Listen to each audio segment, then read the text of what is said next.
Malik, are you ready? Yep. I'm ready. You're looking at that. Where am I looking? Right there. Like that little camera like we was looking right here. there. Like it. Okay, gotcha. Okay, got it. I got it. Yo, folks, how are you doing? You back with another hit show. I'm your host, HUBERT GUY. We here on the Actors Cut. I got my man SJ down here. Multi-talented singer, actor, model, CEO of his own graphics company. He's got a Guinness World Record. We're going to talk about all of that. I'm really glad that this young man was able to come down. I met him at the, my last couple of shows, you've been meeting some really great people from the fashion show that I hosted back on Valentine's Day. He's another one of these cool cats, man, that I met. And he was also one of the beneficiaries of, that handsome, good grooming lace-up. You know what I'm saying? So, I bonded with him, vibe with him, real cool brother. I asked him to come down to be on the show. He does his thing.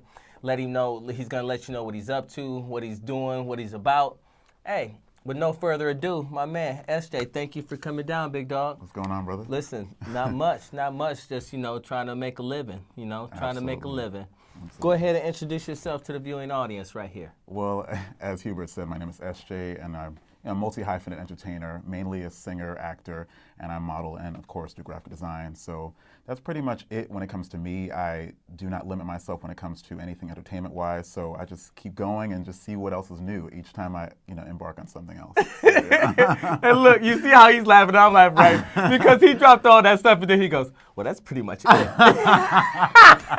I mean, it's my life. When something's your life, it's just, right. it's right. second nature It is what to it you, is. Absolutely. I understand completely. So where are you from originally? Originally the Bronx. BX all day. BX. Yes, the Bronx. Boogie But down. I've been residing in Westchester for probably over the last 15 to 16 years. Okay. Yeah. Uh-huh. Now let's talk about let's first get into, you model, you act, you sing. Mm-hmm. Let's get into your singing background first, and right. Who were some of your inspirations when you were growing up and how it channels you into your music that you do now? Okay, well, I got into singing through doing theater in high school. I basically did my first play called Hair in Scotland first, and then that got me the bug to acting, and then because it was a musical, I got to sing. But I was hiding my voice for most of my life, and I got into all these different choirs in high school, and then won competitions with those choirs, and then transitioned into wanting to be a songwriter. Mm-hmm. So then I came out with an EP in around 2011. I came out with my first EP, music videos, produced it all myself,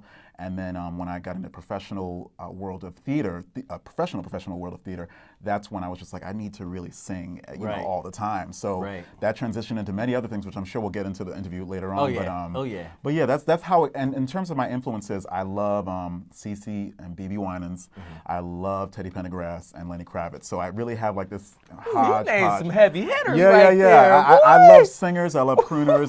The Carpenters. I mean, I can go on and on as far as like my influences. And when you hear my music, you'll be like, oh well, he does like this gospel. He does like this soul, but he definitely likes alternative. He definitely likes rock. So I don't believe in any limitations. When you're an artist, you're an artist. Right. You know what I'm saying? So right. That's what it is. Yeah. So how would you classify your style? What genre would you put your vibe in?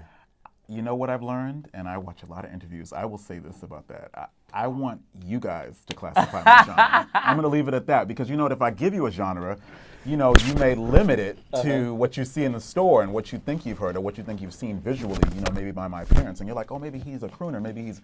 No, it's going to be, each song will fit a mood for how you feel in that moment, like we all do. So it might just come off a one guy CD, which is SJ, you know what I'm saying? Right. Understandable. That's how I'm going to leave it at that.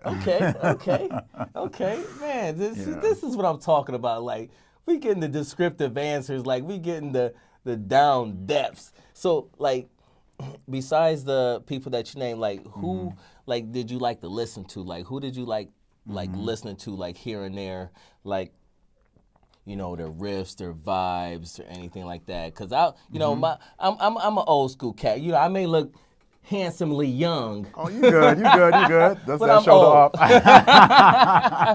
So I used to listen to like like ZZ Hill, BB King, Okay. and, Yeah. you know, all the old school players, you Right, know, right. Phyllis Hyman, and, you know, You're naming some serious who people. did you like listening to coming up? I mean, you said don't mention who I mentioned, but when I was younger, my parents, you know, I came from a very kind of pious family. So, Right. you know, it was all about church and gospel stuff. So for a long time, I wasn't exposed to a lot of the secular music, Right, as they right. call secular. Right, now, right. you know, I dig deep.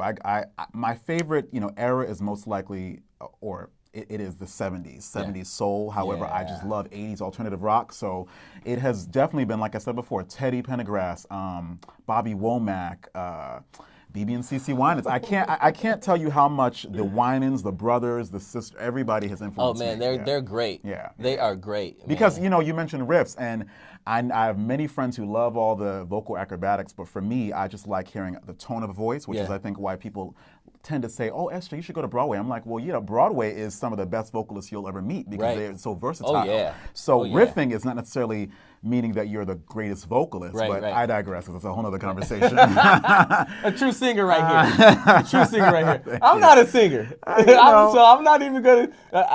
Hey, We all have our lane. I truly believe in if it standing in your sounds lane. good, I like it. Hey, that's the real truth, you know. You know, Does it if sound it sound good? good, I like it. Does it sound good? Right. So let's talk about your modeling. You've been modeling for a while too. You've modeled for some real good designers and so forth. So tell us about how you got into modeling and some of the designers that you've modeled for. Well, I mean, I guess in theory I've been modeling a long time, because when I started in this business, I went to, you know, a small agency with my mom, and I think I was around 18 years old, which wasn't that long ago. Let's just keep it at that. But we were kind of scammed. You know, they took my photographs, they did all this stuff, and so at 18, I started learning a lot of the things about the business and really understanding ins and outs of really taking care of yourself and understanding that you got to get things done on your own. If they ask for money up front, do not go to that agency. You know, they have to make money when you make money, right? So in terms of Fashion Week this week, I'll be honest with you guys. I was rejected about 2 years ago from every fashion show I auditioned for, and then I got my body together. I don't know who that is. I got my body together, and I pretty much was just like, you know what, let me try again. And through one of my good boys, Merson, he put a good word in for me, and then I was able to do Fashion Week for about 3 designers this year. So, you know, it was a transition. I definitely have done print modeling. I definitely did different commercials, but as far as runway stuff, which I always had a goal to do because I love, you know, the art of it, I was like, you know, let me just try out, and it just worked itself out. Honestly, it did. And then I met you. Yeah.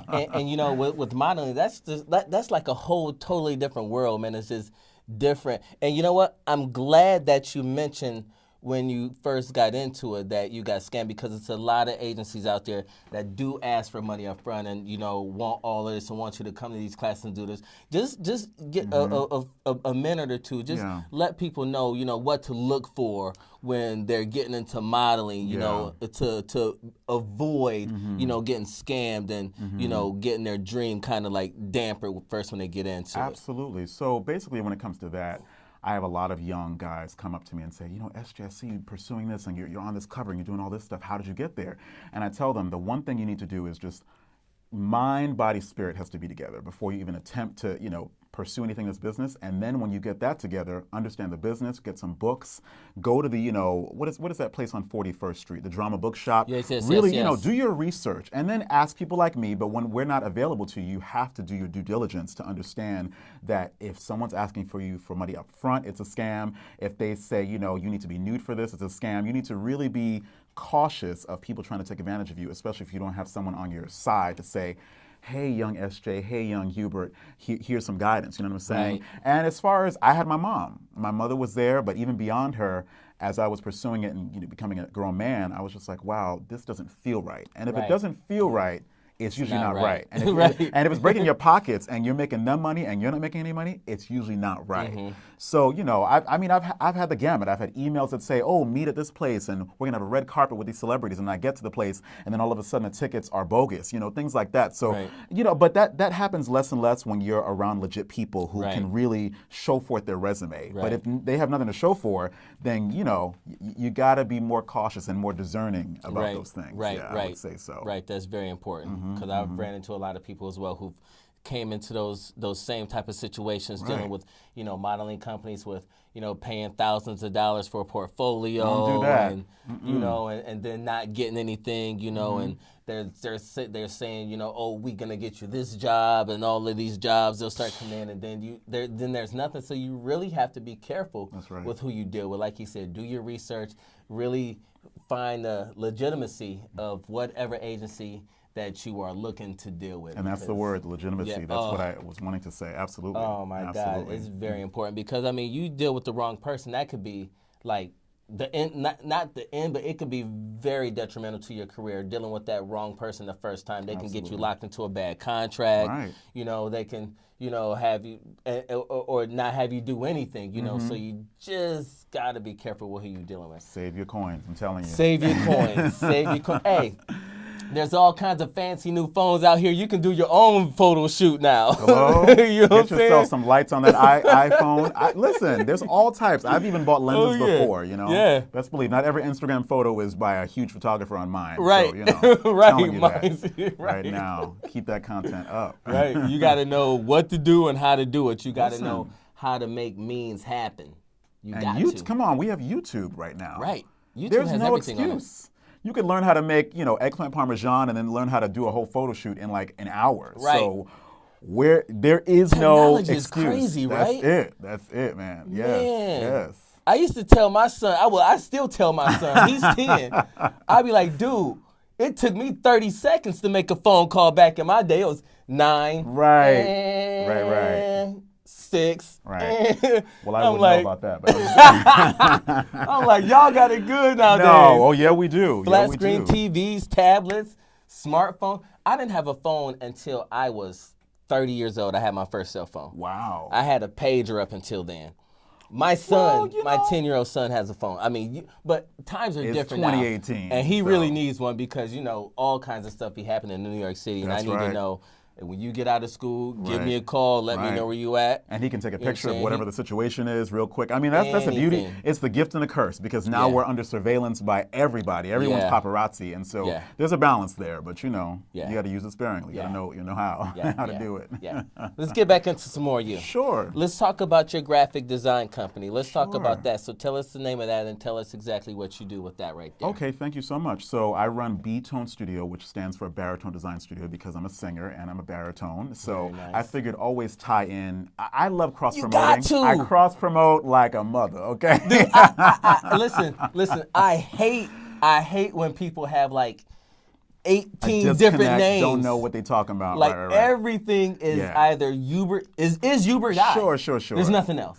Yeah, but to differentiate from the fact that everything else is SJAEMUSIC and SJAART, and we'll get to that later, I wanted people to understand that it was a serious company that was, viable like everyone else's out there in the industry. I love things that are industry standard, so I didn't want it to be like, oh, he's trying to sing, trying to get... No, I have a degree, I have a bachelor's in communication design, 4 years at Pratt Institute, thank you. Sally Mae is still Shout out being paid to off. Pratt. Institute, yes. And so, yeah, I formed it probably about 3 years ago, but now ever since last year, I was featured on QVC because my band leader, his name is Mario Bucciolati, he owns a jewelry company called Jenna Z. Okay. And so him and his wife came to me and said, SJ, can you come up with a branding of our line? And I came up with it, QVC approved of it, and now it's like all over their website. It was on their television screen, and so from that birthed me learning some more HTML and doing websites for people. And so now I just do customized websites and all of your branding, online, everything for everybody. Very nice. So absolutely, Very nice. Thank you. So a lot of people that don't understand about marketing and branding, drop a little something on them about, getting a brand and marketing it the right way. Right. And gearing it towards the audience where you wanted to. Well, I mean, in terms of, I can only speak for myself. Right. I know that being a person who is trained in it and understanding all the platforms for marketing, it's an art. And not everyone understands the art. And so, for instance, if I'm promoting, like, say, this show, I'll have a poster up before it even airs, and I'll get all that information from you, and I'll have it designated in a timely manner when, if it's going to premiere at 8 o'clock, the day before or that same morning, you guys know it's going to come out. And so that's a part of branding, just having your stuff like all ducks in a row and understanding like, if this is happening, you need to know about it. As opposed to, oh, well, Esther, you didn't tell us. Well, you didn't brand it right. You didn't market it correctly. And some people, that it's as simple as that. If you can't design it, have someone design it for you. Right. And understand that less is more with design. If you feel like you can't read it, then we can't read it. So, you know, one of the things I don't like, and, you know, I won't pinpoint any culture, but I'll just say this. A lot of people love scriptive and cursive, you know, writing because they think it's fancy and beautiful. However, if it's pink on red on white and we can't read it just because it looks like Valentine's Day, you're not getting the point across. So really, you know, really search and look. If your favorite artist is, say, Beyonce or Jay-Z, and you're looking at their website, understand why you are attracted to their website. Understand why the typeface is easy for you to read. And if you go to your website and it isn't the same legibility, then you're not really in the right direction. So try to go in the direction of the things that you like to see is what I can say about that. And to touch on what you said, that he is exactly right about having a sign that is legible for your customers to read and understand, because it's a smoke shop up in Harlem. I'm not gonna say the name of it. Blowing spots. But you can't even, you can tell that they were trying to do the name so super fancy. And it just looks like dot, dot, line, line, line. You can't even tell what it is. You can't even tell what it is. But let me tell you this, and I want to impart this to you guys. There's a lot of things that we see that we don't agree with. But the only difference between that person and you is, are you creating your own smoke shop that has the graphics that you want? So now I don't, because I can be pompous and say, well, I'm a graphic designer, I can make this whole thing look great. Yes, but do I own my own company? Do I own my own smoke shop? Am I making residual income off of that? And can I then designate and kind of appoint people to do it who I trust? And if I don't have those answers saying yes, then I need to really kind of sit back and be like, let me just get my stuff together. Because some people have the means and they just don't have the resources to understand the full package. And that's just, but Hubert, I don't waste time with worrying about this man and this man. I got to worry about what is SJ doing to make his stuff look good. You know what I'm saying? That's where I am. But I understand. You feel my pain though, right? Like, why are you doing that to yourself? If I'm in the car somewhere in Harlem, I'm like, ooh, that sign is awful. But I'll say it to myself. I'm not going to come on nobody's platform. I'm not saying this is your platform, but I'm just saying. Right now, this is your platform. Hey, this is about you. Well, you can say what you want to say. And this is public access. We can really say what we want to say. SJ will be focused on SJ. Oh absolutely. My God. Oh wow. Yeah. So that's real talk though, man. Yes, that's like, people, you got to understand, if you're going to put in the hard work to research, put in that money to get a location, start your actual business, make sure everything that you're doing with it, your visuals, your marketing, your merchandising, your branding is, I like to put in layman's terms, because I'm a simple dude. I don't like all that. I can deal with the complexity stuff, but I keep it simple, stupid. Kiss. I like it like that. I agree. You know what I'm saying? Yes, like, yes. And I really think, because where this shop is, it's in a great location. I just think of, if the signage was different, it would be doing much better, because I haven't seen it open in like the last month and a half, 2 months. So you've been really, checking up on this place. Oh, I live right down the street from it. Oh, okay. So I walk past He's clocking it, but he can't help it. Yeah. He's right there, yeah. Because I'm like, that may be a good space for handsome, good grooming boutique. Well, listen. I understand that, but as you have your business plan together, just know that when Handsome Grooming Boutique comes out, you can call your brother SJ. Right. And you will have the best sign you've ever had. Okay. Oh, that's what it comes down to. There we so go. let's focus on that. Yes, y'all. yes. I'm focusing on me now. Listen. I put that energy out about that, but now I'm bringing it back. Woo sign. So, and man, yeah. So let's talk about some of the projects. You got some national commercials that you've done. You've been in some plays. Let's talk about some of the plays that you've been in. Okay. Some of the national commercials that you've done. Let the people know, man. Well, the first national commercial I got was kind of a fluke. I was doing background work, and then it ended up being, the licensing company called me and said, you were in this commercial so much that we need to give you residual check after residual check, and we'll just keep it at that because I don't need you in my bank account. Right. But It was for AT&T, and it was a mix with AT&T and I believe, was it Verizon? It was like a merger of AT&T and some other company, and it was just, it kept on coming up during the Super Bowl. It kept on coming up during different, sports games, and I was just like, wow. I think it was during NBA Finals when it came up, and so that was amazing. I was seeing that commercial a lot, and then recently, I did some stock image work maybe a few years back, and this is what happens when you're an actor. You do all these modeling, and you're like, oh, well, you have the license, and so I have no jurisdiction of where you put it. And then my cousin who lives in, actually a friend of mine who lives in D.C. said, SJ, why are you all over the D.C. Metro, and why are you on my bus? And I'm like, huh? I'm not on your bus, I'm at home, She sends fool. me an image, and I kid you not, I'm in Harlem at this point, and I'm like, I'm on the side of a metro station. It's crazy, right? So it was crazy. So I go over to DC by myself. I went on a megabus real quick. I was like, listen, we're on a budget right now, okay? So I went on a megabus, met up with my cousin who lives down there. Shout out to my cousin Janice. And she took all these photos of me, and I was not only on like maybe, I feel like the real estate was, it was on a vinyl banner. It was on the side of like all of the walls in the station. And I'm like, whoa, and then I see a picture and I'm on the side of a bus that just keeps on going by, and I kept on getting calls, and I'm like, wow, look at the amazing, just what can happen when you apply yourself and just kind of go for things. Because I see billboards all the time in New York City, but never thought myself beyond one this soon. Right. So that was what happened recently as far as commercials go, and in terms of plays. My biggest play that I yet to date was me playing a lead character called HUD. Have you seen Hair the musical? Yeah. Did you see it in New York? I didn't see it in New York. Okay. I saw Hair the movie. I saw the movie. I didn't see the actual theater I asked a play. specific question, y'all. Did you see Hair the musical? It's kind of yes. It's still the musical. Musical. It's a little bit different. It's fine. It's fine. All good, brother. I haven't seen it in real life yet. No, it's all good. It's all real life. No hate, no judgment zone.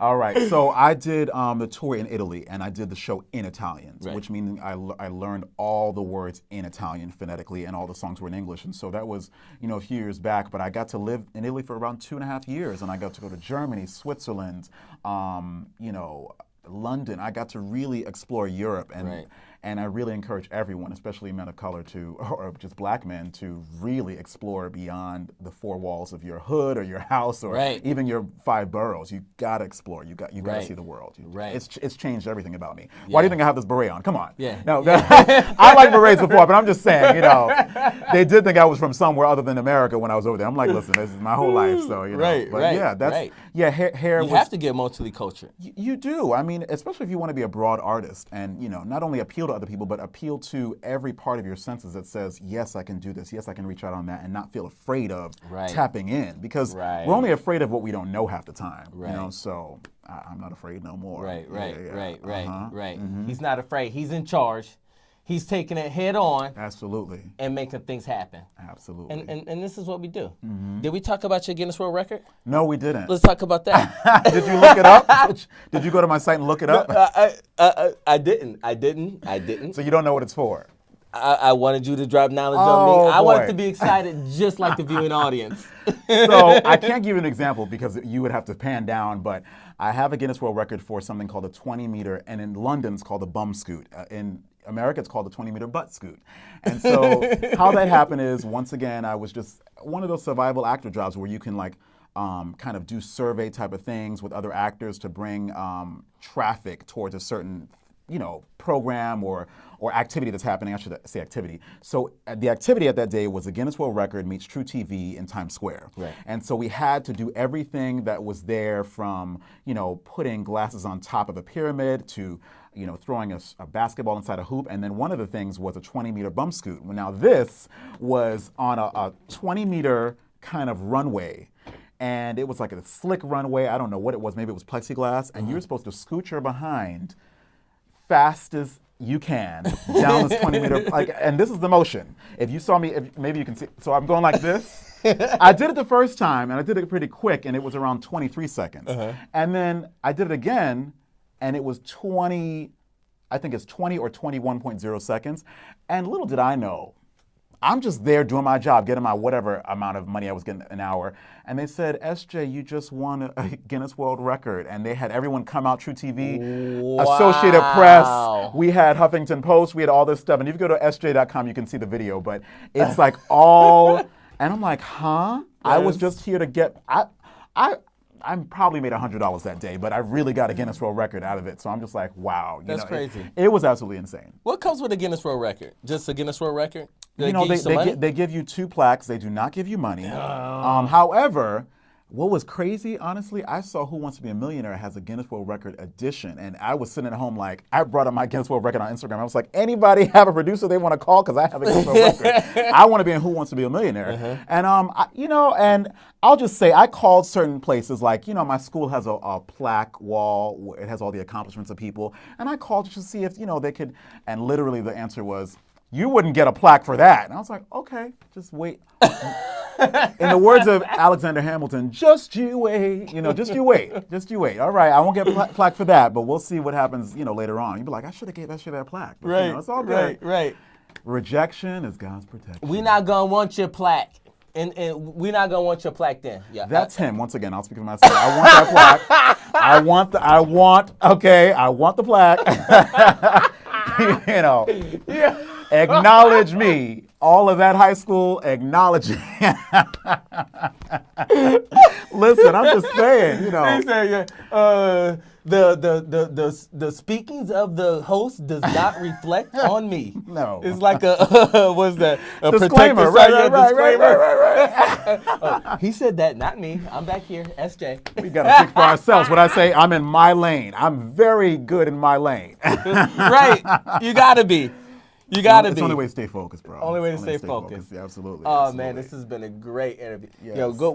Give them your information where they can get in touch with you at. Okay. Any information that you want to give them to. All right. So on social media, everything is at SJAEMUSIC. SJ is spelled ESJAE, music, of course, like music. And my website is sj.com. My illustration and painting website is sjart.com. And for graphic design, btonestudio.com. So what do you got coming up next that we can look forward to? Well, I have a small role in a movie called Hal King, which is a musical movie produced and directed by, oh my God, Myron Davis. And thank God I remember that name. I love Myron. Love you, Myron. And my producer of my first EP, self-titled EP, his name is Steve Wallace. And Very so nice. they collaborated, 2 brothers, and it's going to be like this wonderful story. I don't want to give too much away, but my part is pretty funny, and so that should be coming out in theaters, select theaters and cities very shortly in 2018. Nice. Yes. And other than that, I'm working on a new album. It is kind of, if you want to have a genre, it is more rock tinged, which is not what people are used to, but it's going to be very fun. And right now, just working. I'm writing a lot of different things. I'm writing a one-man show, and I'm writing a musical. Very and nice. so, Very I don't want nice. to be long-winded, but that's pretty much the this gist man of is it. staying busy right here. It's not about long-winded. It's about right. getting out what you're doing. Absolutely. You know what I'm saying? And that's why I have the Actors Cut for wonderful people like yourselves Thank you. that's You doing too. your thing You to too. come You down too. and have a platform and tell everybody what you're doing. And it's not about bragging. I mean, this is a TV show that I want you to, so people can, so you can get that extra exposure that people can be like, man, I saw him there, man. Well, I ain't ashamed. Here I am, SJ. Go to all the websites and everything. He needs all the checks he can get. Listen. Me too. You can never have enough checks. For You both never of have us enough checks, on bro. that one. You can never have enough No. Secure the bag for sure. Oh my God. Yo, thank you for tuning in, SJ. Thank you, man. Thank you for being a Appreciate guest. you. I appreciate you coming down. Thank you, bro. Yo, check me out, HUBERT GUY, your host on the Actors Cut every Wednesday at 5 o'clock. Here, MNN Channel 1993, Vios Channel 37, live stream MNN.org. Shout out to my man Nehemiah over at Stephen Land Clothing for keeping me fresh. Check out for those 2nd and 4th Saturdays at Stephen Land. I'm going to be doing the hookup. Handsome Good Grooming, HUBERT GUY, the Actors Cut, SJ. Peace. Perfect. All right. Perfect. Guess all you got to edit is out that phone call. Oh, that's staying in there. Oh, really? Yeah, this is public access. Should have seen the face I looked at. I was like, I know, that was perfect.